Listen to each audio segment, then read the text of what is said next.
Alors bonjour à toutes et à moi. Donc,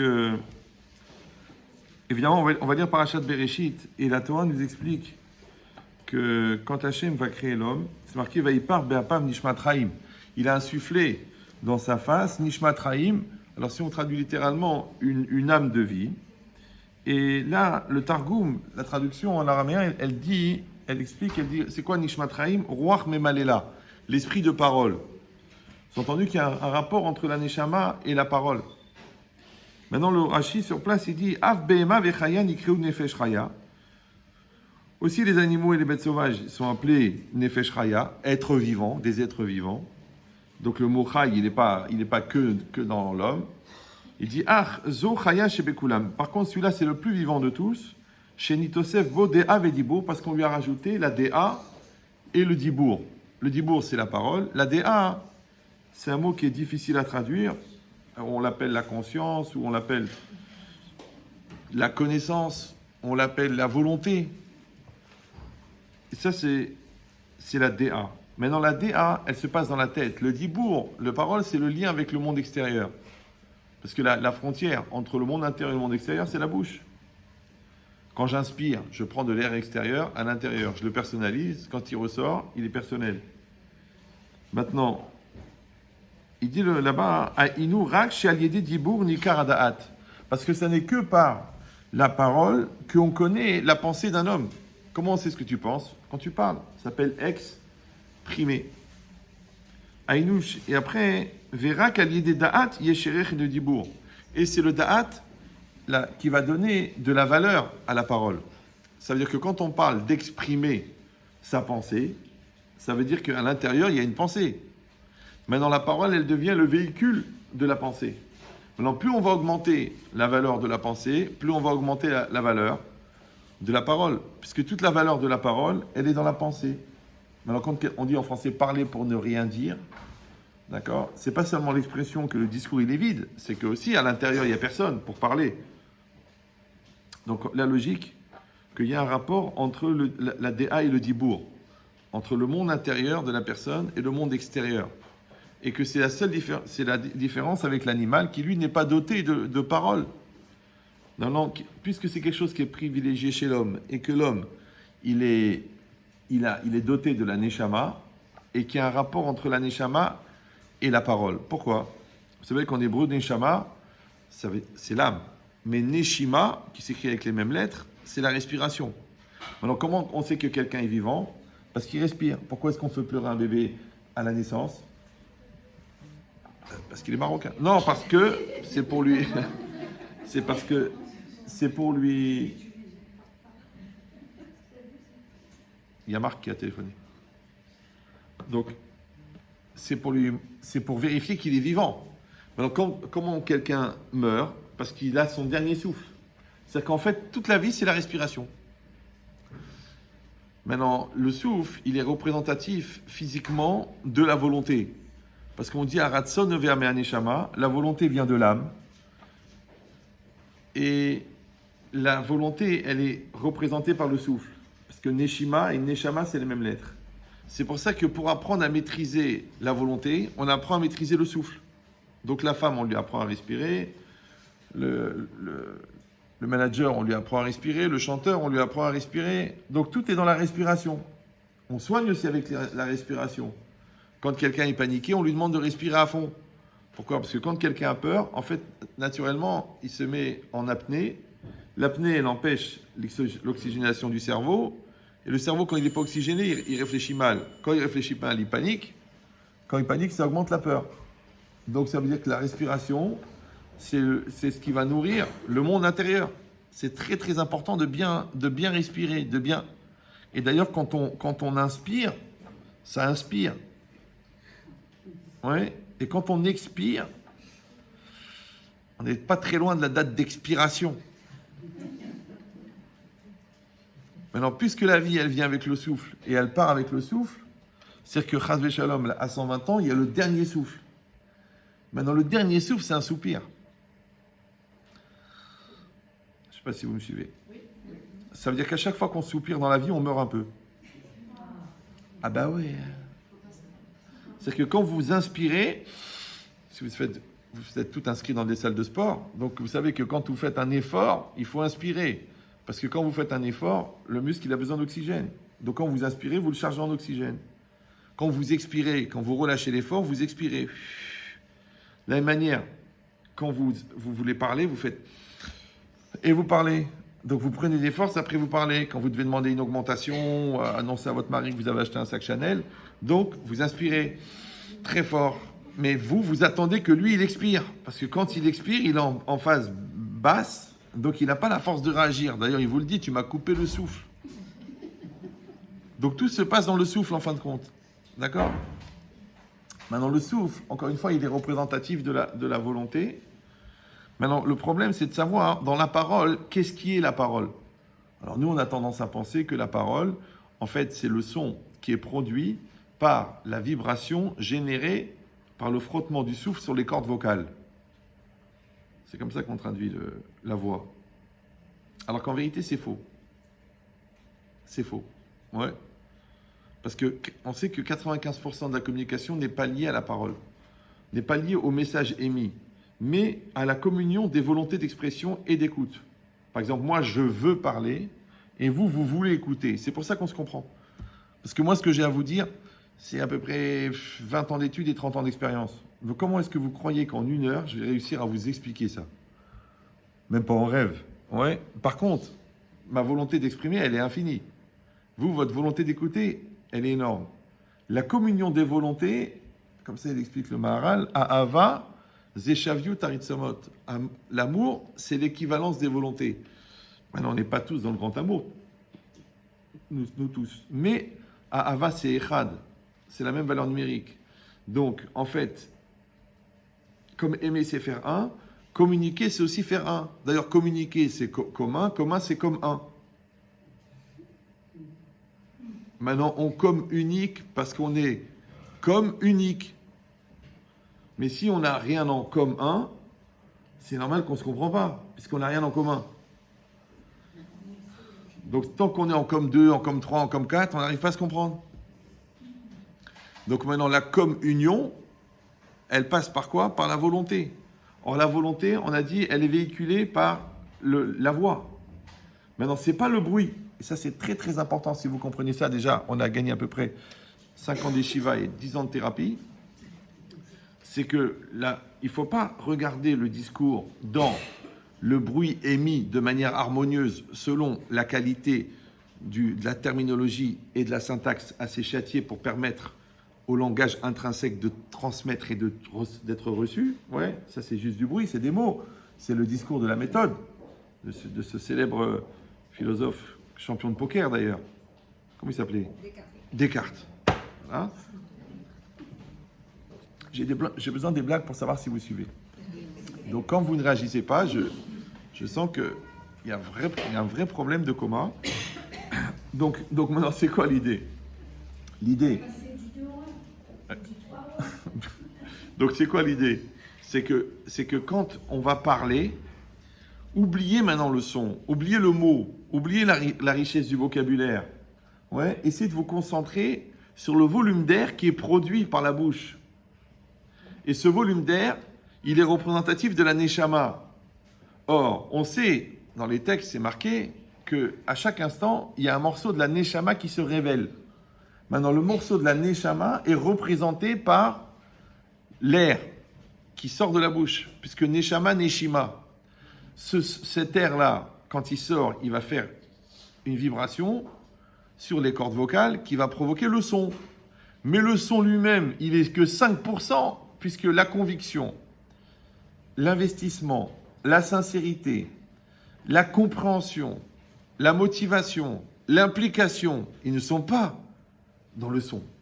Et pourtant, on les perçoit. Vous suivez ou... C'est que quand vous parlez sincèrement avec un langage faux, vous serez mieux compris que vous quand parlez faussement avec un langage vrai.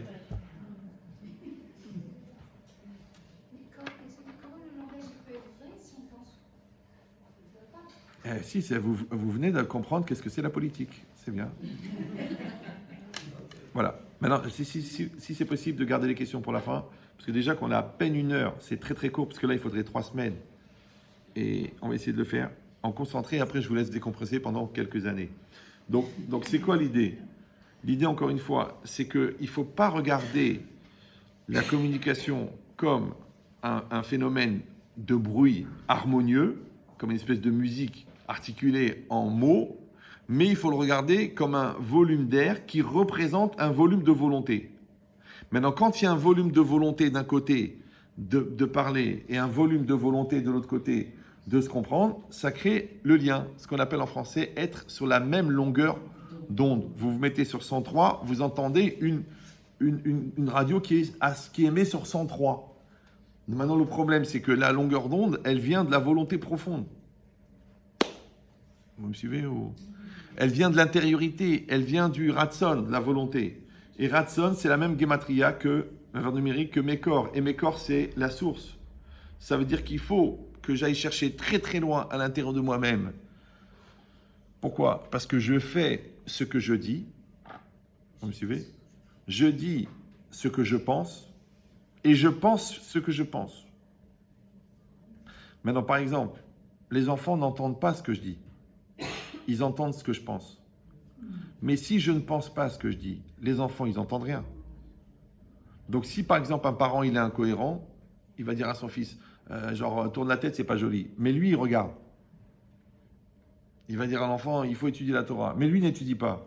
Donc, il ne pense pas ce qu'il dit. Vous me suivez ou non? Pourquoi? Parce qu'il ne pense pas ce qu'il pense. Maintenant, l'enfant n'entend pas ce que tu dis, il entend ce que tu penses. Mais comme toi, tu ne dis pas ce que tu penses, puisque tu ne penses pas ce que tu penses, donc lui, il n'entend rien. Après, tu dis, mais pourquoi tu n'as pas écouté ce que je t'ai dit? Il a dit, mais tu n'as rien dit. C'est un phénomène récurrent, surtout dans les abrasifs, c'est que quand le père dit à quelque chose au fils, le fils fait autre chose. Parce que le fils est ingrat, même quand il est maigre. Ouais. Donc le père lui dit, pourquoi tu n'as pas fait ce que je t'ai dit? Alors le fils, il dit, papa, j'ai fait ce que tu as dit. Alors le père, il dit, oui, mais c'est pas ça que je voulais dire. Alors le fils, il dit, papa, je peux pas faire ce que tu veux, je fais ce que tu dis. Mais si tu dis pas ce que tu veux, moi, je peux pas le faire, ce que tu veux, parce que tu le dis pas. Alors le père, il dit, mais ça, j'ai pas besoin de le dire. Ça doit te comprendre ce que je veux. Ça s'appelle dialogue de sourds. Ouais. Future thérapie profonde. Mais en vérité, au fond, on doit dire ce qu'on veut. Ouais. Mais il faut le vouloir. On doit dire ce qu'on pense, mais il faut le penser. Maintenant, le problème, c'est la pollution, c'est la déperdition. C'est-à-dire que quand la personne, elle ressent quelque chose, par exemple, elle peut avoir du mal à trouver les mots. Après, si elle trouve les mots, elle a du mal à les articuler dans sa tête. Et après, si elle arrive à les articuler, elle a du mal à les exprimer. Donc, ça veut dire qu'il y a une déperdition entre le message ressenti et le message émis qui est tellement fort que quand vous parlez à quelqu'un, il y a 4% qui passent. Maintenant, voulez-vous que dans ces 4%, il arrive à vous comprendre? Puisque vous-même, vous ne vous comprenez pas. Et comprendre, ça s'écrit avec un M, c'est comme prendre. Si vous l'écrivez avec un N, ça change complètement le sens, d'accord? Sans vous prendre pour quoi que ce soit. Donc maintenant, et comme prendre, c'est saisir, et saisir, c'est faire un. Donc quand tu ne fais pas un avec ce que tu penses, ça s'appelle que tu ne le penses pas. Maintenant, qu'est-ce que ça veut dire faire un avec ce que tu penses? C'est vivre en fonction de ce que tu penses. Maintenant, si tu ne vis pas en fonction de ce que tu penses, ça prouve que tu ne penses pas ce que tu penses. Si tu ne penses pas ce que tu penses, tu ne peux pas dire ce que tu penses. Si tu ne dis pas ce que tu penses, l'autre, il n'entend pas ce que tu dis, puisque tu ne dis pas ce que tu penses. Raudon Colo, cousin de Marco Polo. D'accord, ouais. Après, les gens disent, oui, on ne se comprend pas, on n'a pas la même manière de penser. Mais c'est faux, c'est que les gens ne sont pas sincères. La preuve, tu prends un clochard vietnamien alcoolique dans la rue. Tu t'assois à côté de lui. Au bout de 5 minutes, vous trouvez des points communs. Ouais, que c'est l'éducation, c'est important, et que le respect dans le couple, c'est important. Je ne comprends pas, mais comment vous arrivez à tomber d'accord? C'est un vietnamien alcoolique, clochard, vous ne parlez même pas les mêmes langues. Et l'autre, ça fait 24 ans que vous êtes mariés, vous n'arrivez pas à vous mettre d'accord sur une chose. On est d'accord sur rien. C'est bizarre, non? Je vous dis pourquoi. Parce que s'il n'y a pas une volonté énorme de faire un, on va naturellement faire deux. Ça s'appelle la rivalité des égos. Mais comme avec le clochard, j'ai pas une mise va te faire un. Donc, je n'ai pas de Yetzer Hara de faire 2. Donc, je vais faire 1. Voilà. Je sais, il n'est pas là, mais je ne peux pas parler des absents. D'accord? Donc, mais ça veut dire quoi? Ça veut dire, et ça c'est très très important, ça veut dire que quand je vais parler, je sais que c'est très résumé et que ça demanderait encore beaucoup de temps, mais c'est pas grave, vous êtes des dames intelligentes. Donc, je dois me concentrer, non pas, encore une fois, sur le bruit, parce que l'air, il arrive ici dans une résonance, et là, en articulant avec ma langue et le volume d'air et les dents, je crée des sons différents qui font des mots différents. Ouais. Mais je dois me concentrer sur le fait que ce volume d'air, il est l'expression d'un volume de volonté, et que c'est cette volonté que je dois réfléchir si elle contient quelque chose ou non. Ça s'appelle de l'air comprimé. Ouais. Or, ruach en hébreu, ça veut dire l'air, et ruach, ça veut dire aussi l'esprit. Donc, l'air comprimé, c'est quoi? C'est la concentration. Maintenant, si je suis concentré dans ce que je veux dire, ouais, et que moi-même, je suis impliqué dans ce que je veux dire, et quand moi, je sais ce que je veux dire, donc quand mon savoir et ma volonté sont ensemble, donc du coup, l'air qui est l'expression de qui est l'expression de la volonté, elle est porteuse d'un message qui s'appelle ce que je pense, et donc il va arriver de l'autre côté. Voilà. Ça s'appelle la conviction. Mais quand les gens ne comprennent pas, par exemple, ce qu'ils disent, parce qu'il y a des a priori culturels, on croit que des phrases qui sont compréhensibles sont comprises par les personnes qui les expriment. C'est faux. Il y a beaucoup de non-sens, de non-dits, il y a beaucoup d'incompréhension, mais par exemple, vous parlez avec quelqu'un et vous dites n'importe quoi au milieu de la phrase et la personne ne s'en rend même pas compte. Par exemple, il dit alors tu étais content de passer Shabbat avec nous? Oh, tu dis vraiment, ça m'a fait plaisir si j'avais pu être ailleurs. Et la personne, elle dit écoute, tu sais quoi, je suis touché par ton compliment. Mais n'entends même pas. Parce que comme il y a un a priori culturel de ce que l'autre va dire, donc tu n'écoutes même pas ce qu'il raconte.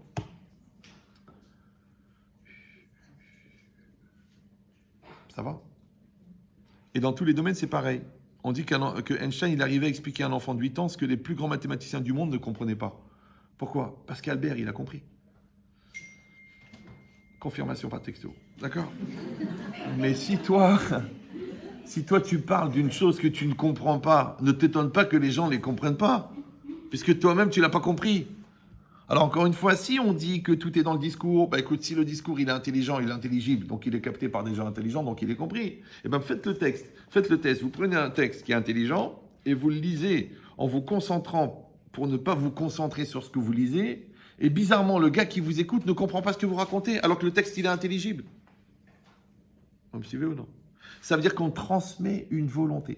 On ne transmet pas des mots. Donc si tu n'es pas convaincu en un seul mot, d'accord? Donc c'est normal que ça passe pas chez l'autre. Parce qu'au fond, toi-même, tu n'y crois pas. Tu dis, mais je comprends pas, j'arrête pas de lui dire que je l'aime. Elle ressent pas. J'arrive pas à dire à mon enfant, je suis fier de toi. Mais au fond, je pense qu'il est mal. Ouais. Et lui, il manque de confiance en lui. On fait des thérapies, on fait des trucs, on fait des développements personnels, de la PNL, mais qu'est-ce que tu penses, toi? Moi, je pense qu'il est nul. Donc l'enfant, il reçoit ça. Il reçoit « je suis nul ». Et qui c'est qui me le dit? Mon repère. Mon père, mon repère. Donc ça veut dire quoi? Ça veut dire que le principal de la communication, c'est le message que tu mets à l'intérieur du souffle. Donc c'est comme si on a un système d'air comprimé qui déplace des messages à l'intérieur d'un tuyau. Comme à l'époque dans les supermarchés, vous vous rappelez, on mettait l'argent, la caissière mettait l'argent dans un tuyau, il partait. Ouais. C'est exactement pareil. Il y a des canaux d'air comprimé. Dans ces canaux-là, on met des messages. Le message, c'est ce que tu veux dire. Ouais. Maintenant, quand tu veux dire, il faut décomposer. Il y a le tu et le veux. Maintenant, le tu, c'est toi, mais le veux, c'est pas toi. Puisque l'énergie de l'âme, elle est divine. Et la volonté, elle est produite par la Neshama. Maintenant, l'orientation de la volonté, elle est humaine. Donc, on se retrouve avec une énergie divine qui est gérée par un individu fini. Donc, calmez-vous. je sais. J'ai arrêté de dire des bêtises très très jeune. Donc restez concentrés parce que là, je vous fais à peu près 5 ans d'Yeshiva en 1 heure.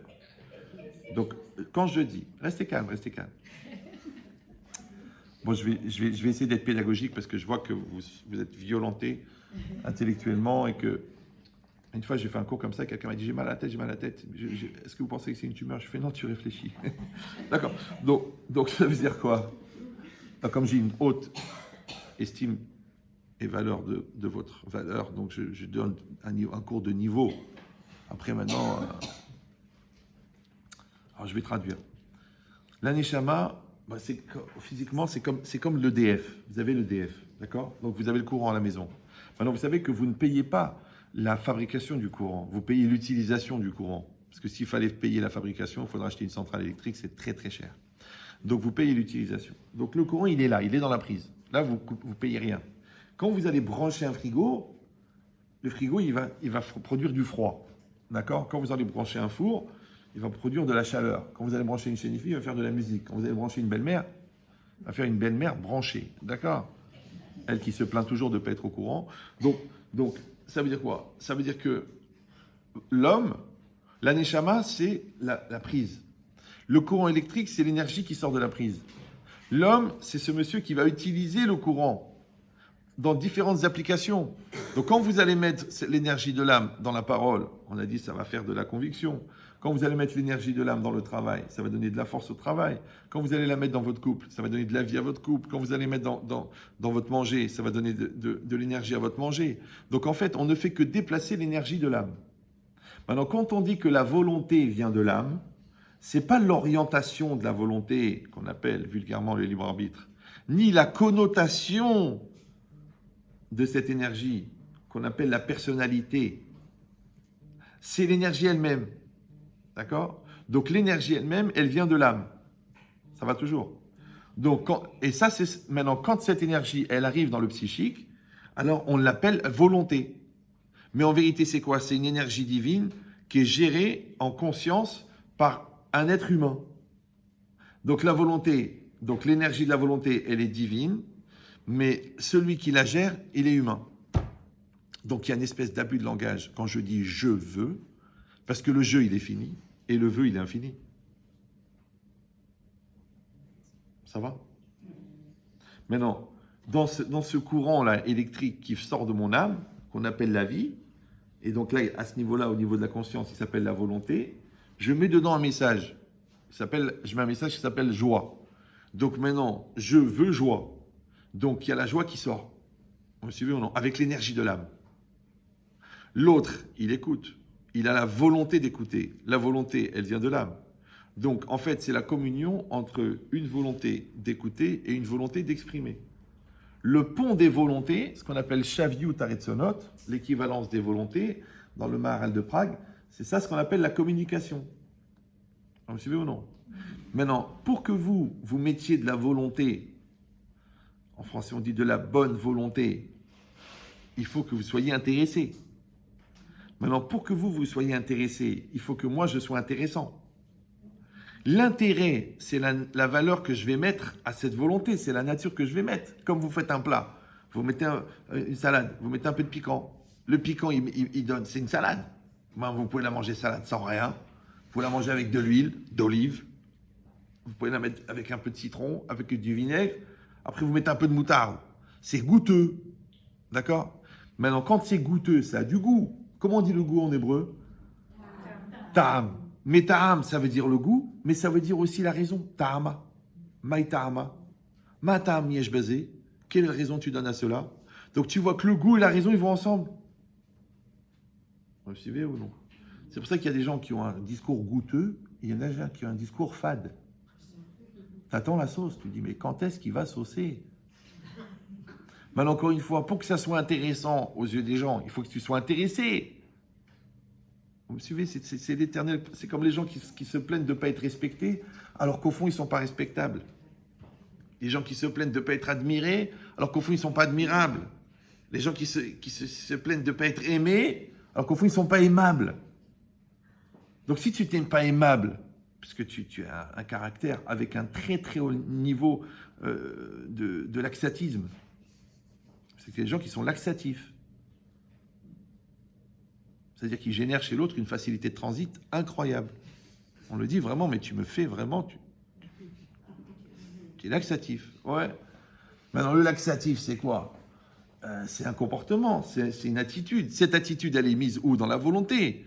Donc, et la volonté, l'infini. Donc, quand tu mets du pourri dans un courant infini, ça fait un infini pourri.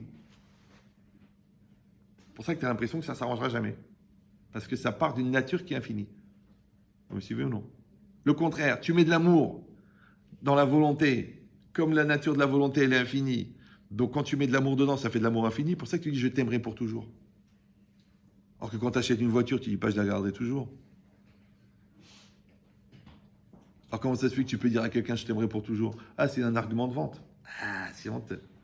Non, parce que tu le penses vraiment. Pourquoi tu le penses? Parce que ça vient de l'âme. Et l'âme, elle est infinie. Donc si tu aimes avec ton corps, c'est fini. Parce que le deuxième nom du corps, c'est Capri. Et Capri, c'est fini.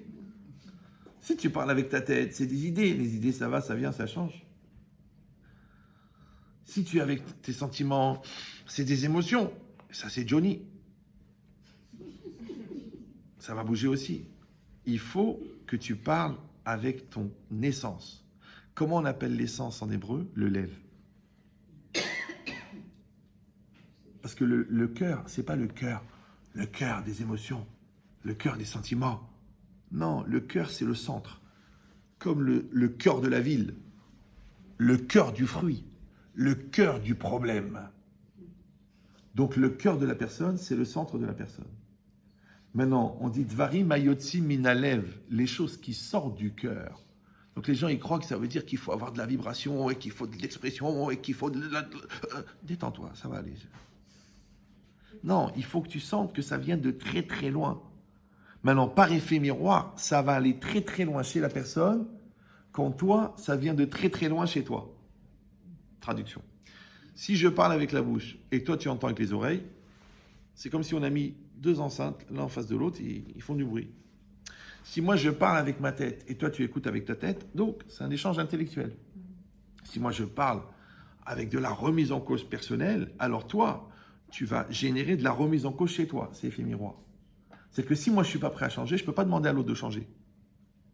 Parce que la nature de ma communication n'est pas évolutive. C'est pour ça que d'ailleurs que la communication la plus difficile, c'est la réprimande. La réprimande. Pourquoi? Parce que ça s'appelle, c'est la communication de la remise en cause. Et l'exercice le plus dur dans la vie. Les gens ils croient que c'est les mitzvot, c'est les etc. Non, c'est la remise en cause. Maintenant, pour faire une mitzvah, il faut se remettre en cause de la paresse de ne pas la faire. Pour ne pas faire une faute, il faut remettre en cause la pulsion à l'intérieur qui me dit de la faire. Donc le plus dur, c'est la remise en cause. Donc le muscle qu'il faut muscler le plus, c'est la remise en cause. Mais comme les gens n'arrivent pas à se remettre en cause, parce qu'ils sont comme les avions, et les avions, il n'y a pas de marche arrière. Même pour les sortir du garage, on est obligé de les tirer, tellement ils sont blata.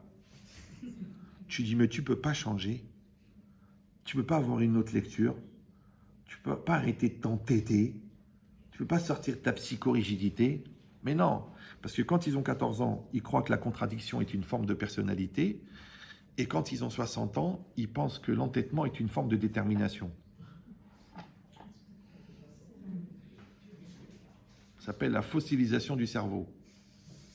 C'est des gens qui ont le cerveau qui est en train de devenir un os. Sauf que le cerveau, il est mou, mais le crâne est dur. Maintenant, on augmente l'épaisseur du crâne, mais on diminue la taille du cerveau. C'est pour ça qu'après, tu as l'impression d'être tombé sur un os. Tu dis, mais il faut bouger, il faut... Non, non, non. Limite Cro-Magnon, limite. Mais c'est quoi l'idée? C'est parce qu'il n'y a pas cette élasticité existentielle qu'on appelle le devoir permanent d'adaptation, qu'on appelle en philosophie l'intelligence. Parce que l'intelligence, c'est la capacité d'adaptation. Mais comme la vie, elle change tout le temps, donc on est condamné à changer.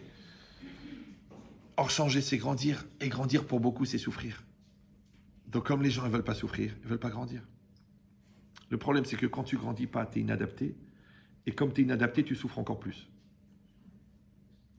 Parce que quand tu as 30 ans, tu as des épreuves de 30 ans. Tu es censé avoir une maturité de 30 ans. Mais s'il y a une question de 30 ans, tu donnes une réponse de 15 ans, c'est que tu as 15 ans. D'ailleurs, on te le dit, mais tu as réagi comme une gamine. Mais tu fais l'enfant. Mais tu fais pas l'enfant, tu es un enfant. Tu dis, mais comment on peut être un enfant à 30 ans? Mais c'est très simple, puisque comme tu deviens un adulte en assumant la réalité, puisque tu t'adaptes, et adapter c'est intelligent. Donc le contraire d'intelligent, ce qu'on appelle la bonnerie avec une lettre d'écart dans l'alphabet, c'est que tu es inadapté. Maintenant, cet effort d'adaptation perpétuelle, encore une fois, ça s'appelle grandir. Oui, c'est un exercice heureux pour les gens qui veulent grandir.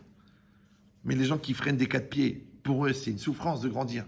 Parce qu'on les oblige à se remettre en cause. Or, la remise en cause, c'est anxiogène pour les gens qui vont traduire que c'est à cause d'eux. Mais quand tu dis que cause, ça veut dire aussi que c'est toi la cause. Donc, à cause de toi, ça veut dire aussi grâce à toi. Alors, pourquoi tu ne prends pas la liberté qui t'est promise à cause de toi, plutôt que la dimension anxiogène et paralysante de à cause de moi? C'est encore à cause de moi. C'est bizarre. Alors, en vérité, tout provient de l'antécédent psychiatrique. Si quelqu'un il est dans le complexe, dans le malaise, dans l'orgueil, dans la bêtise, dans la psychorigidité, le à cause de toi, il est paralysant. Mais si quelqu'un il est dans un a priori équilibré, heureux, amoureux, en rapport de maturité avec la vie, avec Dieu, à cause de toi, ça veut dire grâce à moi. Ah ben je vais le faire puisque c'est grâce à moi. Eh ben je vais l'arranger puisque je suis la cause, à cause de moi. Voilà. Maintenant, voyez ce rapport entre la réalité et toi, entre l'autre et toi, entre la responsabilité et toi. En vérité, c'est le même rapport qu'entre toi et la parole. Voilà. C'est pour ça qu'on reconnaît quelqu'un à sa capacité à tenir sa parole. Tu dis, mais la parole, c'est rien. Comme disait le Rav Zekri, oui, les écrits, les paroles passent et les écrits restent. Les écrits. Rav Zekri. C'est pas grave. Je vous explique, j'ai besoin de blagues pour savoir si vous suivez.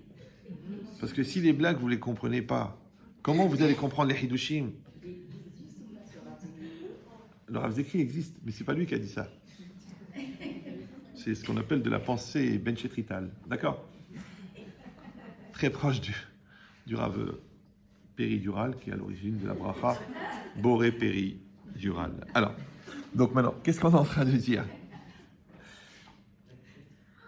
Les gens ils me disent, mais vous avez une répartie? Je dis, bah écoute, mais c'est quoi la vitesse de la lumière? Je dis, ben regarde, tu vois la répartie, tu as compris. Donc c'est quoi l'idée? Et ça c'est très très important. C'est qu'encore une fois, si maintenant je ne regarde pas la parole comme un son articulé de manière harmonieuse, mais comme un volume de volonté, et qui est le véhicule de ce que je vais mettre dedans, ce qu'on appelle en français la conviction, ce qu'on appelle en hébreu la kavana. Donc c'est moi qui va décider qu'est-ce qu'elle va contenir ma parole. Si ma parole contient de l'amour, eh ben, elle transmet de l'amour. Si elle contient de la haine, transmet de la haine. Si elle contient de la bêtise, de la bêtise. Si elle contient de l'incompréhension, parce que j'ai pas compris. Si par exemple, moi je parle jamais d'une chose que je comprends pas. Il y a des gens, ça les dérange pas, ils font un copier-coller entre le livre et le discours. Moi, j'arrive pas. J'arrive pas parce que c'est la manière de rendre les gens idiots. Parce que toi, tu comprends pas ce que tu dis. Après, les gens, pour faire plaisir, ils font semblant de comprendre ce que tu as dit. Après, ils répètent à leurs enfants une chose qu'eux-mêmes n'ont pas compris. Ça fait une génération de Brel, avec un chant de ralliement, ce qu'on appelle Frère Jacques, qui est le chant de ralliement des Brel. C'est pas grave, d'accord? Restez concentrés, ne me quittez pas, d'accord? Donc c'est ça l'idée. L'idée, c'est que on veut que, comme moi j'ai entendu d'un Rav très intelligent, et moi je me suis cassé la tête pour intégrer cette parole intelligente. Et moi, je donne une parole intelligente. Maintenant, je pourrais rien comprendre du tout. Je dis, écoute, c'est de la Kabbalah, c'est de la Hassidou, je comprends rien. Écoute, je comprends rien. Écoutez, moi, je comprends rien. Le texte lui-même, il est incompréhensible. Et vous me faites confiance qu'il n'y a rien à comprendre. Eh bien, écoutez, ça va aller. On va faire une génération de Hma.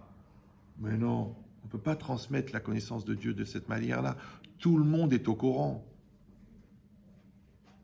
On est obligé de participer d'une d'un intellect actif et mature. Sinon, il n'y a pas de compréhension. Donc maintenant, vous avez compris. J'ai une rivière qui passe devant moi, ça s'appelle la volonté, et moi, je mets dedans une connotation. Alors, je mets un discours. Je mets une volonté profonde. Je mets de l'amour. Je mets de la haine. Je mets du stress. Ou je mets du calme. C'est moi qui décide. Et c'est ça qui passe. Comme si tu as pimenté le plat. Comme si tu as mis trop de noix de muscade. Ou tu t'es gouré de piment. Le piment rouge, là, le rouge, là, je ne sais plus comment ça s'appelle. Au lieu de prendre du doux, tu as pris du... Une dafina, homicide volontaire. Toi, tu n'en manges pas à cause du régime. Ouais. Et les autres, ils vont s'étouffer de mort. Et tu leur dis, c'est vous critiquez les efforts que j'ai faits. Et c'est quand tu goûtes, tu te rends compte que tu t'es gouré de piquant. Tu t'es gouré de rouge. Tu vois rouge. Ouais. Ben, c'est exactement pareil. Fais attention à ce que tu mets dans ton discours. Fais attention à ce que tu ressens avant de parler. Parce que si tu es dans un esprit négatif, même si tu dis des paroles douces, les gens ils vont avoir une amertume dans le cœur. Donc si toi tu as honte de ton fils, même si tu l'encourages, bizarrement ça va sortir en ironie. Et l'ironie c'est quoi? C'est de l'amertume habillée avec du miel. Mais ça fait très mal. Maintenant toi tu dis je l'ai pas cassé, je l'ai juste dit, ça m'étonnerait que tu fasses mieux que l'année dernière. Donc le gosse, il dit, bah écoute, heureusement qu'on habite au 8e étage, comme ça j'ai une solution.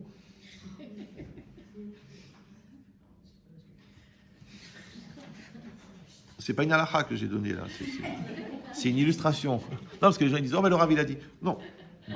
D'accord. Donc si vous comprenez ça, donc maintenant je vais prendre ce volume de volonté et je vais le mettre dedans. Comme la prière. Par exemple, on dit Ikar Atfila Kavana. Le principal de la prière, c'est la Kavana. C'est quoi la Kavana? C'est un mot très bizarre, d'ailleurs qui a été développé par un penseur juif très connu, Jean-Marie Kavana. Ouais. C'est que la Kavana vient du mot Kivun. Le Kivun, c'est quoi? C'est la direction. Baiser Kivun à Taoler, dans quelle direction tu vas? Et Kavana, c'est aussi l'intention. Ma Kavana baiser. Quelle est l'intention? Quelle est la signification? Maintenant, comment le même mot, il peut vouloir dire signification et direction? En fait, c'est comme en français. En français, le mot sens veut dire le sens, donc signification, et la direction. Ça va? Donc en vérité, la logique, elle est simple. C'est que pour que ta vie ait un sens, et qu'elle prenne un sens, c'est parce que ta vie, c'est une série d'instants, et dans chaque instant, tu as donné un sens. Et dans chaque mot, tu as donné un sens. Donc, si chaque acte a une signification, donc ta vie prend un sens. C'est pour ça que les gens qui ne mettent pas de sens à leur vie, ils ont une vie insensée. Mais c'est insensé. Tu me dis que tu veux la paix et tu insultes ton mari. Tu me dis que tu veux la sobriété, mais tu bois de l'alcool. Tu me dis que tu gardes toute ta tête, mais tu fumes des joints toute la journée. Tu me dis que tu veux la bracha, mais tu mens au téléphone à tes clients. Donc, c'est insensé. Alors, comment c'est possible de vivre de manière insensée? Parce que tu as enlevé le sens. C'est ça, insensé. Alors que le contraire, quand tu donnes du sens, ça prend du sens. Or, le sens, c'est quoi? C'est ce qui donne un côté essence. C'est ça l'essence. C'est l'essentiel. Et l'essentiel, c'est l'essence du ciel. Vous suivez ou non? Donc le ciel, c'est-à-dire Hachem, la Torah, au-dessus de ta tête, là, ils vont donner une dimension essentielle à ton sens, et ton sens, il va donner un sens à ce que tu dis, à ce que tu fais. Mais quand tu te démarques de l'essentiel, donc même ton sens n'a plus de sens. C'est ça le problème. Maintenant, les gens qui croient, ils disent, bon, mais j'ai un cerveau, je ne suis pas débile, d'accord? J'ai quand même fait 10 ans de médecine, 9 ans de droit quand même. Je suis ingénieur. Ok, l'autre, il est d'ingénieur. Mais il trompe sa femme quand même en toute conscience. Ouais, mais tu comprends, on n'a pas la même lecture de la fidélité. Je dis, ok, ta femme, elle fait pareil. Quand elle fait ça, je la tue. C'est bizarre, toi. Comme les gens, ils mangent cachère, sauf en dehors de la maison. Donc, ils ont 2 estomacs. Il dit non, mais je mange au restaurant Goy, mais que le poisson. Mais tu vas arriver à haut, le bon Dieu va te dire de qui je me fiche. Parce qu'avant de faire cuire ton steak de thon, il a mis une côtelette de porc. Mathieu, dans la cuisine. Et tu dis, ouais, mais on n'est pas dans les détails. Donc c'est vrai, le bon Dieu aussi, il n'est pas obligé d'être dans les détails. Qu'est-ce que c'est? Une cellule cancéreuse, je t'en prie, c'est un détail. Tu dis, mais c'est mortel ce que tu dis. C'est trop tard. C'est déjà fait. Oui. Donc c'est ça l'idée. C'est qu'en fait, on te demande d'être cohérent. Or, c'est quoi la cohérence? C'est qu'il y a une cohérence entre ce que tu dis et ce que tu penses. Entre ce que tu fais et ce que tu dis. Vous me suivez ou non? Entre ce que tu ressens et ce que tu exprimes. Maintenant, à chaque fois qu'on perd cet équilibre de cohérence, ce qu'on appelle vulgairement rachat, c'est ça rachat, puisque tzaddik, les gens croient que tzaddik ça veut dire juste. Mais non, tzaddik ça veut dire cohérent. Parce que tzaddik c'est tzedek. Tzedek c'est la justice. Quel est le symbole de la justice? La balance. Parce que tout le monde sait dans la police qu'il faut des balances pour appliquer la justice. Non, c'est parce que la balance c'est l'équilibre. Donc tu as fait du bien, tu mérites du bien. Tu as fait du mal, tu mérites du mal. Là, il y a le Shulchan Aruch et là, il y a toi. Maintenant, quand ce qui est marqué dans le Shulchan Aruch, tu le vis, ça s'appelle tzaddik. Maintenant, si tu vis autre chose que ce qui est écrit dans le Shulchan Aruch, c'est pas très grave, parce que un jour ou l'autre, si Dieu veut, tu pourras toi aussi te convertir. Bah oui, parce qu'un juif, c'est quelqu'un qui est cohérent avec ce qu'il est.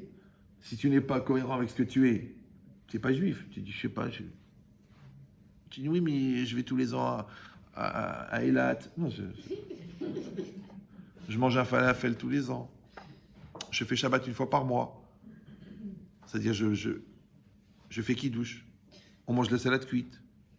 La tafina. Ça, c'est pas faire Shabbat, ça. Ça, ce sont des rites. Une fois, un monsieur il est venu chez moi, il m'a dit, je voudrais me convertir. Je dis, pourquoi? Il m'a dit, pour les salades de Shabbat. Ah, j'ai tout vu, moi. Non. Donc, ça veut dire quoi? Ça veut dire que tu peux être cohérent avec ce que tu conçois et ce que tu perçois. Maintenant, plus tu vas augmenter ton niveau de perception et de sensibilité, c'est pour ça qu'on va à des cours, donc plus tu vas augmenter ta sensibilité. Maintenant, plus tu vas augmenter ta connaissance de Dieu, plus tu vas avoir un rapport avec Dieu qui sera mature. Par contre, si tu n'as pas de connaissance, alors tu es cohérent avec quoi? Puisqu'il n'y a pas de repère. Ça s'appelle en français le référent. Ce qui est juste en dessous de l'évêque. D'accord? Donc, si c'est ça, donc maintenant, la parole, on l'a compris, elle devient... C'est honteux. C'est la pompe. Donc, ça veut dire quoi? Ça veut dire que maintenant, on a compris qu'en fin de compte, la parole, c'est un volume de volonté qui est représenté par l'air. Et l'articulation, d'accord? C'est quoi? C'est cette forme que je vais donner à cet air-là. Cet air-là, il vient de la Neshama. Comme la Neshama, elle est infinie, donc le volume d'air que je vais produire, il est infini. C'est pour ça qu'on dit Elu dvarim ha'omdim berumo shel olam, voici les choses qui resteront pour l'éternité, par exemple la prière, par exemple la parole. D'accord? Ça veut dire que quand je produis une parole, encore une fois, si je regarde le son, le son c'est une onde. L'onde, elle se disperse au fur et à mesure du temps. Donc au bout d'un moment, on ne l'entend plus. Mais la volonté, elle reste pour toujours, puisqu'elle vient de l'âme. Donc si tu mets une volonté d'amour, elle reste sur des générations. Mais si tu mets une volonté de haine, elle reste sur des générations. Tu vois la 4e génération qui est encore dans le complexe de l'arrière-grand-mère, qui avait trompé son mari, mais que son mari a gardé pour en faire son souffre-douleur. Sur 4 générations de femmes complexées et éteintes. Ça veut dire que ça se transmet, la rama. Le contraire, si tu mets de la simcha, si tu mets de la joie, si tu mets de l'amour, si tu mets de la finesse, ça se transmet. D'ailleurs, tu vois les enfants qui sont des enfants d'amour, quand ils ont été conçus par amour, et des enfants qui ont été conçus juste pour essayer d'éviter que le gars s'en aille. Les enfants ciment. Parce qu'ils sont vides. Je ne sais pas si vous avez déjà parlé avec du ciment. Tu as l'impression qu'il est en train de te dire « laisse béton ».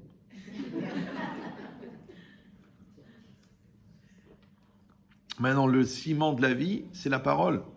C'est pour ça qu'on dit que dibour, zechibour. La parole, c'est le lien. Quand 2 personnes parlent, ouais, alors ils sont en lien. C'est pour ça que le pire, qu'il ne faut jamais couper dans un couple, c'est la communication. Jamais. Jamais. On est d'accord, on n'est pas d'accord, on a passé un mauvais Shabbat, tu m'as pourri la vie, tu m'as mal parlé, tu m'as truqué, mais la communication, on ne coupe pas. Tu n'arrives pas à parler en direct parce qu'on est trop électricité, écris. Moi, j'ai vu des gens, ils écrivent. Moi, j'ai dit à des gens, écris à ta femme. Le mec, il écrit une lettre, mon amour, mon cœur, ma vie. Voilà ce que j'ai jamais pu te dire parce que tu me laisses pas finir la phrase. Ouais, toi et ta race pourrie de famille, vous m'avez étouffé depuis le mariage. Je t'écris. Le mec, il écrit la lettre. Non, mais attendez, ça sort une situation vraiment kafkaïenne. Vous avez lu Kafka, non? Ben là, c'est comme Kafka sans le F. C'est un truc incroyable. Donc, il écrit la lettre, il la met à la boîte aux lettres. Le lendemain, la lettre, elle arrive. La femme, elle reçoit la lettre que son mari a écrite. Je ne sais pas si vous sentez le bizarre, ouais. Donc, il est là, il voit, ah, t'as du courrier? Quoi tu te mêles, toi? Et elle lit la lettre que son mari a écrite. Et elle lit,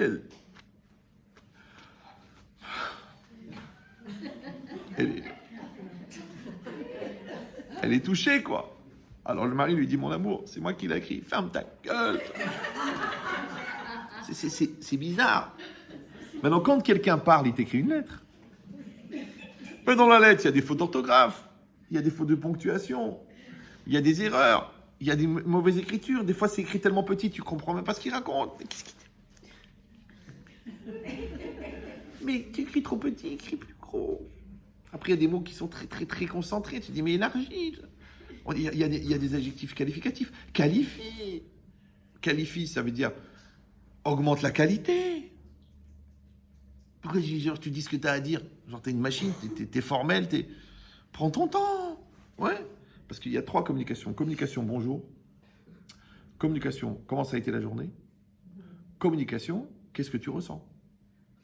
Maintenant, la première, c'est contact. La deuxième, c'est pour prendre la température. Parce que quand l'autre te raconte sa journée, il te raconte, tu as compris si ça se passe bien ou ça se passe mal, puisque tu n'écoutes pas ce qu'il raconte, mais tu écoutes ce que tu ressens quand l'autre parle. Donc, tu entends les nerfs, tu entends la fatigue, tu entends le stress. Et après, la 3e communication. Voilà ce que je ressens pour toi. Je suis tellement content d'être proche. Et merci à Dieu qui m'a donné l'occasion de t'épouser. Mais évidemment, tu as compris, tu ne peux pas passer à la 3e sans passer par les 2 premières. Parce que si ton mari passe directement à la 3e, tu dis, mais il a une idée derrière la tête, celui-là.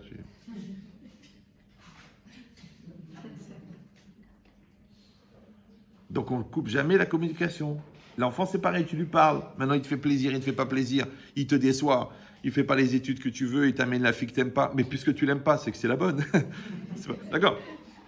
Mais tu continues à parler. Les gens disent, tu sais, comme ça, on ne se parle plus. Oh non, ça fait des années qu'on ne se parle plus. Mais quand on ne se parle plus, le Satan, il a gagné. Bah oui. Parce que c'est vrai que l'occasion de s'engueuler, c'est aussi l'occasion de se réconcilier. Alors, rappelez-vous que qu'est-ce qu'il fait le commando quand il attaque pour tuer? La première chose qu'il fait, il coupe les communications. Comme ça, quand tu vas appeler la police, il n'y a personne. Après, il jette une grenade pour te déstabiliser. Et après, il rentre, il tire une balle dans la tête. Donc, d'abord, il coupe la communication entre l'homme et la femme. Après, il coupe les sentiments. Et après, il coupe le physique. Parce que tu ne vas pas dormir avec quelqu'un avec qui tu ne parles jamais. Et c'est pareil avec les enfants, et c'est pareil avec le travail, et c'est pareil avec la Torah. Dans n'importe quel domaine, il ne faut jamais couper la communication. Parce que dibour, c'est chibour. Donc on parle ensemble. Et la Torah, tu en parles. Maintenant, puisque la parole, c'est le lien, vous avez compris. Donc, le plus haut niveau de Emouna, c'est quoi? C'est la prière. Ben oui, parce que quand tu pries, tu parles à Dieu. Maintenant, dans la prière, il n'y a pas vraiment d'alternative. C'est où tu parles à Dieu, ou tu parles au mur. Maintenant, quelqu'un qui parle 3 fois par jour au mur, il faut qu'il consulte. C'est que tu es cinglé. Dans le côté, ça c'est. Je ne parle pas des personnes qu'on épouse. Je parle d'Hachem. D'accord? Donc ça veut dire quoi? Ça veut dire que quand je parle à, il y a 3 éléments dans la proposition. Il y a le je, il y a le à et il y a le parle. Maintenant, la parole, c'est le lien entre le je et le à. Ça va? Maintenant, puisqu'on a dit que quand je parle, je crée la communion avec l'autre. Ouais. Or, on a dit que la parole, c'est le souffle. Le souffle, c'est la neshima. La neshima, c'est la neshama. Et on a dit que la volonté, elle vient de l'âme. Donc, quand deux personnes communiquent, en fait, c'est une communion de leurs deux âmes. Maintenant, la communion des âmes, on appelle ça l'amour. Ça va? Mais c'est aussi la Shekhinah. Donc, c'est quoi la présence divine? La présence divine, c'est la communion des deux bonnes volontés. Maintenant, moi, j'ai une volonté. Elle vient de l'intérieur. Si elle est prise en charge par moi, c'est parce que j'ai lutté contre la mauvaise volonté. La mauvaise volonté, c'est l'Yetzer Hara. Maintenant, quand moi, j'exprime ma bonne volonté et que toi, tu exprimes ta mauvaise volonté, ça ne marche pas. Maintenant, si toi, tu exprimes ta mauvaise volonté et moi, ta mauvaise volonté et moi, ma bonne volonté, ça ne marche pas. Il faut que les deux bonnes volontés se rejoignent. Or, le problème, c'est que la bonne volonté, c'est ce qui est produit en luttant contre la mauvaise. Maintenant, tant que tu n'as pas conscience d'une mauvaise volonté, tu ne peux pas produire de la bonne volonté. C'est-à-dire que si quelqu'un n'est pas conscient qu'il y a un Yetzer Hara, qu'il y a des forces négatives, ou alors des pulsions, ou des malaises, ou des névroses, ou du mensonge, ou de la psychorigidité, parce que nous, on l'appelle Yetzer Hara, eux, ils l'appellent névrose. Vous savez ça? Nous, on appelle Yetzer Hara, Yetzer Hara Tov. Eux, ils l'appellent de schizophrène, bipolaire. C'est-à-dire que les gens, ils ne veulent pas travailler les midotes. Mais après les midotes, c'est les cacher. Parce qu'on est obligé de remplacer de manière chimique les efforts que tu ne veux pas fournir avec ta volonté. Donc, quand moi, je vais faire l'effort de communiquer, mais encore une fois, je ne peux pas communiquer si moi-même, je n'existe pas. Puisque exister, pour ceux qui ont eu l'occasion de lire mon livre, le premier, exister, c'est être à l'extérieur. Extérieur, ister, être. Donc, quand j'existe, en vérité, ça veut dire que mon moi intérieur est exprimé à l'extérieur. Maintenant, puisque l'existence, elle est véhiculée par la volonté, et que l'amour, c'est la communion de deux volontés, donc la communion des deux volontés, c'est la communion de deux existences. Ça va? Ce qu'on appelle en français la coexistence.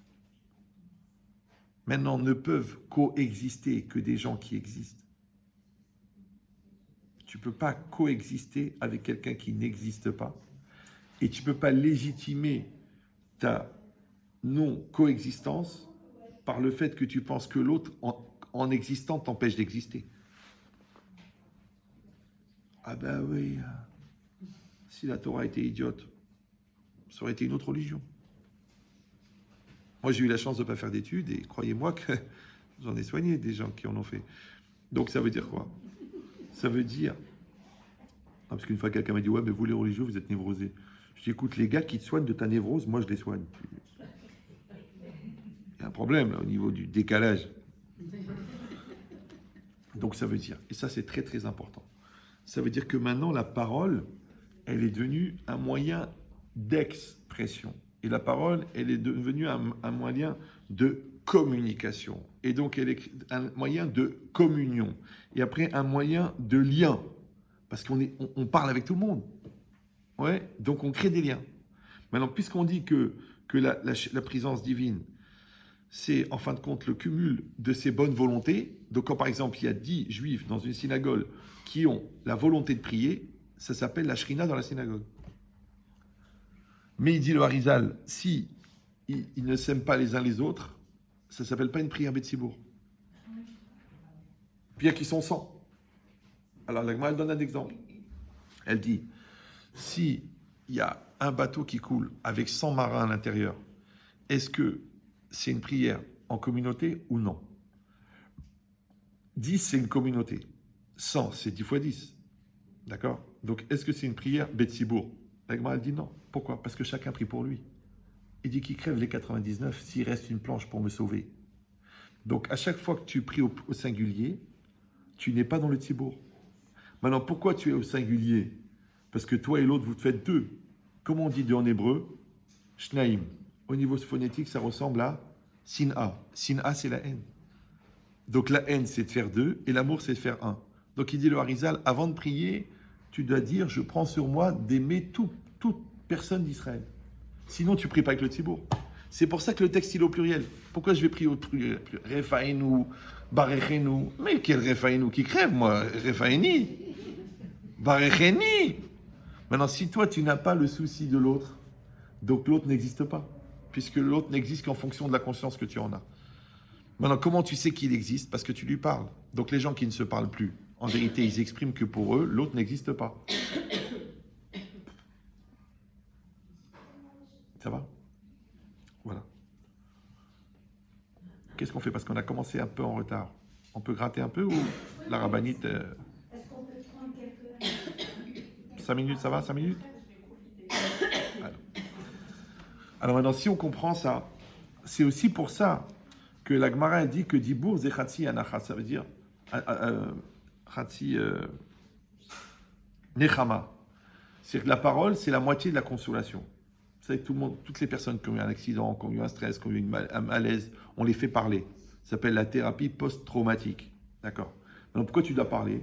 Parce que quand tu vis quelque chose, ça s'imprime à l'intérieur. C'est comme le fond de l'œil, il reçoit l'image, et bien le fond de ton cerveau, il reçoit l'information. Quand tu reçois l'information, elle s'inscrit en toi. Le problème, c'est que le monde intérieur ne fonctionne pas comme le monde extérieur. Le monde intérieur, il est infini, le monde extérieur, il est fini. Donc quand quelqu'un va garder une angoisse dans son cœur, elle va se développer à l'infini. Par contre, quand quelqu'un va exprimer la chose, il va l'exprimer, et bien automatiquement, elle va prendre une taille. Parce que le monde extérieur, lui, il est fini. Moi, les gens, ils ont des problèmes. Je dis, écoutez, écrivez votre problème sur un papier. Ah, j'ai trop à dire. J'offre la première ramette. Combien tu vas écrire? 1000 pages. En une phrase, déjà, mon cousin m'a touché entre l'âge de 8 ans et l'âge de 12 ans. Déjà, en une phrase, que tu as marqué, tu as tout marqué. Ah, tu veux quoi? Le décor de la chambre, comment tu étais habillé, le traumatisme que ta tante n'est pas intervenue alors qu'elle était au courant. Tout ça, c'est rien, c'est du décor, c'est du mauriac. Mais l'essence des mots, tu les as dit. Maintenant, tant que toi, tu n'exprimes pas la chose, elle reste à l'intérieur. Et comme Dvarim Asichni Mitachat Hazman, les choses de l'esprit ne sont pas soumises au temps, du coup, la chose, elle va se développer à l'infini. C'est pour ça que tu vois des gens, ils ont des névroses énormes. Parce qu'ils auraient dû en parler déjà depuis longtemps. Maintenant, quand tu exprimes la chose, elle prend une taille.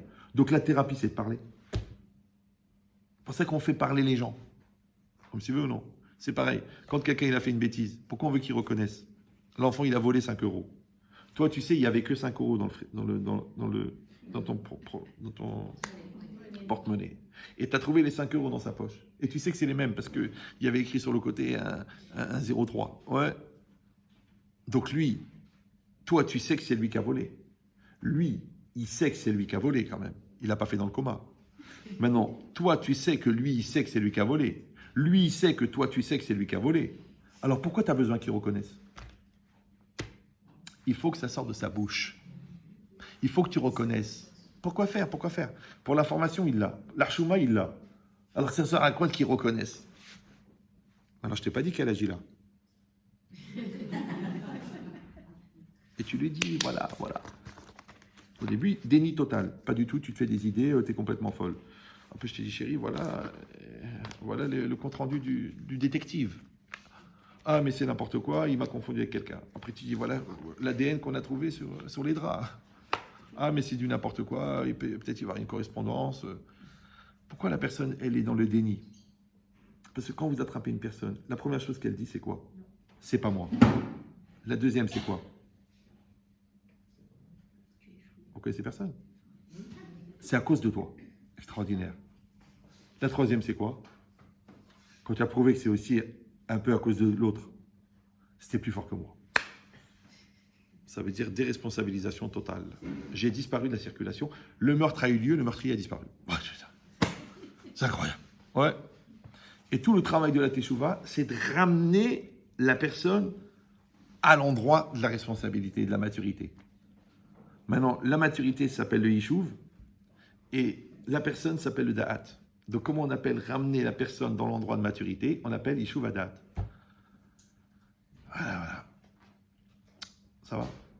Maintenant, pourquoi est-ce que quand l'autre a fait une bêtise, tu veux qu'il la reconnaisse? Et pareil dans la Torah. C'est que le Rambam, il pense qu'il n'y a pas de mitzvah de faire teshuva. Il n'y a pas de repentir. Mais il y a une mitzvah d'exprimer la faute. vidouille. Pourquoi? Parce que, encore une fois, je donne l'exemple de mariage, parce que le Rambam, il dit que la relation entre l'homme et Dieu, c'est comme la relation entre l'homme et la femme. Donc, ma femme, elle est là en face de moi, ouais. Mais au milieu de nous, il y a un étranger, où il y a un mensonge, où il y a un déni, où il y a... Alors, moi, je ne peux pas parler avec l'autre, puisque j'ai une autre personne en face de moi. Vous me suivez ou non? C'est comme les gens qui disent au bout de 10 ans de mariage, j'ai découvert le vrai visage de mon mari. Je dis, pourquoi vous avez épousé Fantomas? Ça veut dire que la personne, pour qu'elle arrive à exprimer sa personne, ça s'appelle avoir un rapport de maturité avec l'autre, d'être dans un couple d'adultes où on se pose et on se parle et on s'exprime et on s'accepte et j'accepte ta sueur, tu crois que je ne peux pas accepter tes regrets. Donc ça veut dire quoi? Tant qu'on n'a pas fait ce travail de ribour, ouais. Maintenant le problème c'est que la faute ou la bêtise ou la méchanceté ou le déni ou le manque de remise en cause, il crée la khatitsa, il crée la séparation. Or la seule manière de rapprocher deux éléments, c'est d'enlever ce qui les sépare. Alors par exemple dans l'adultère, l'adultère en soi est très grave. Donc ce qu'on a perdu c'est quoi? C'est qu'on a fait une faute énorme. Mais au niveau personnel, ce qu'on a perdu, c'est la confiance. Donc maintenant, je ne sais pas, tu ne me réponds pas, je ne sais pas. Tu dors, tu es parti pour un séminaire professionnel à Carpentras. Moi, la vérité, je n'arrive pas à dormir. Tu viens, tu dis à 5 heures et tu arrives à 8 heures, tu n'es pas là, je m'angoisse. Tu ne réponds pas au texto, je m'angoisse. Pourquoi tu t'angoisses? Mais tu es folle, mais qu'est-ce que tu vas imaginer? Je ne vais pas imaginer puisqu'elle est déjà détruite, la confiance. D'ailleurs, dans les cas d'adultère, de travail post-adultère, on a plus de mal à reconstruire la confiance qu'à pardonner l'erreur. C'est un truc incroyable. C'est pour ça que si quelqu'un réfléchit, parce que quand tu perds la confiance, c'est plus dur. Et bien de la même manière avec le bon Dieu, ouais, quand tu fais une avéra, le but du Yetzirah, c'est pas de te faire fauter, c'est de te faire couper le lien avec Dieu. C'est pour ça que les gens qui font des fautes, qu'est-ce qu'ils font? Au lieu de faire teshuva, ils disent, bah, de toute façon, je ne fais pas Shabbat, donc ça ne sert à rien de manger kasher. Ouais. Je ne vais pas à la prière, à quoi ça sert de mettre les tefilines? C'est qu'est-ce qu'ils font? Au lieu de remettre en cause leurs incohérences, ils deviennent cohérents dans leurs incohérences. Ils s'enfoncent dans la khala, ce qu'on appelle. Ouais. Alors qu'au contraire, ils devraient dire, écoute, ok, j'ai marché dedans, et ben je m'essuie les pieds et je reviens. Ok, j'ai cassé, et ben je répare. Ok, j'ai emprunté, et ben je rembourse. Non, puisque j'ai volé 100, je vais voler 1000. Puisque je t'ai trompé une fois, je vais te tromper 10 fois. Ils s'enfoncent dans... Puisque j'ai menti, je vais mentir pour légitimer le mensonge. Mais ça ne s'arrête jamais. Donc si on est là-dedans, on comprend que la parole, elle est nécessaire pour retrouver la confiance. C'est-à-dire que le bon Dieu, il dit, écoute, moi le rachat, je ne le connais pas. Moi j'avais un tzaddik qui était avec moi tous les jours à la synagogue. Maintenant, ce monsieur, son corps a été emprunté pour aller faire une faute. Alors si tu veux, tu te décides ou tu te démarques de ce gars-là. La preuve, tu fais exprimer la faute, d'accord? Quand tu dis j'ai fauté, c'est-à-dire que la faute, elle sort de toi, et toi, tu retrouves un lien avec le bon Dieu. Mais quand tu ne reconnais pas la faute, donc toi, tu gardes la séparation entre moi et toi.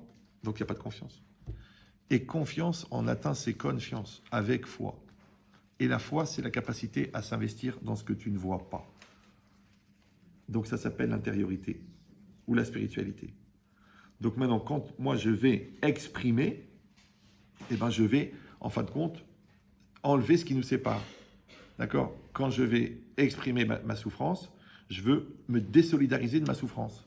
Mais si moi, je ne veux pas exprimer ma souffrance, parce que c'est trop dur d'en parler, parce que c'est trop difficile, parce que je ne trouverai pas les mots, parce que ça me fait remonter les choses, parce que ça me fait souffrir. D'ailleurs, moi, j'ai un test personnel. Hein. Je vous dis, je n'ai pas fait d'études, mais quand je parle aux gens, je demande, on me dit, voyez, j'ai eu un traumatisme. Alors, tu mesures la distance de maturité qui a été prise avec le problème dans la capacité à en parler avec un certain recul. D'accord? Donc il y a des gens qui disent, bah, écoutez, j'ai été petite, j'ai subi une violence sexuelle, mais bon, au Hachem, j'ai rencontré quelqu'un d'équilibré, j'ai fait une thérapie. Puis il y a des gens qui vont dire, écoutez, j'ai subi quelque chose quand j'étais petit. Je préfère ne pas en parler. Puis il y a des gens qui vont dire,